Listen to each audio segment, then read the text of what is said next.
ಶುಭಾಶಯಗಳು. ನನ್ನ ಹೆಸರು ಶ್ರದ್ಧಾ. ನಾನು 10ನೇ ತರಗತಿಯಲ್ಲಿ ಓದುತ್ತಿದ್ದೇನೆ. ನಾನು ವಿದ್ಯಾಮಂದಿರ ಶಾಲೆಯಲ್ಲಿ ಓದುತ್ತಿದ್ದೇನೆ. ನಾನು ಇಂದು ಭ್ರಷ್ಟಾಚಾರ ಮತ್ತು ಅನೈತಿಕತೆಯನ್ನು ಕುರಿತು ಭಾಷಣವನ್ನು ಮಾಡುತ್ತಿದ್ದೇನೆ. ಭ್ರಷ್ಟಾಚಾರ ನಿರ್ಮೂಲನೆ ಎನ್ನುವುದು ಸಮಾಜದ ಅಭಿವೃದ್ಧಿಯನ್ನು ಮೊದಲಿನಿಂದಲೂ ಕುಗ್ಗಿಸುವ ಒಂದು ಮೌನ ರೋಗ. ಭ್ರಷ್ಟಾಚಾರ ಎಂದರೆ ಅಧಿಕಾರ, ಸ್ಥಾನಮಾನ ಮತ್ತು ಜವಾಬ್ದಾರಿಯನ್ನು ಸ್ವಾರ್ಥಕ್ಕಾಗಿ ದುರುಪಯೋಗ ಮಾಡಿಸಿಕೊಳ್ಳುವುದು.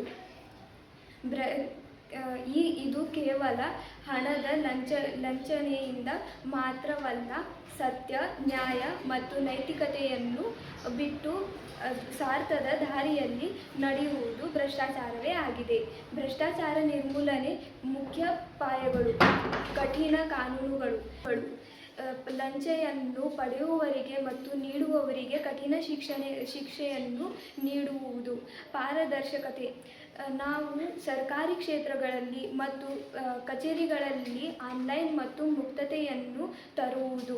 ಜನಜಾಗೃತಿ: ಜನರಲ್ಲಿ ನಾವು ಭ್ರಷ್ಟಾಚಾರದ ವಿರುದ್ಧ ಧ್ವನಿಯನ್ನು ಎತ್ತುವ ಬಗ್ಗೆ ಅರಿವು ಮೂಡಿಸುವುದು.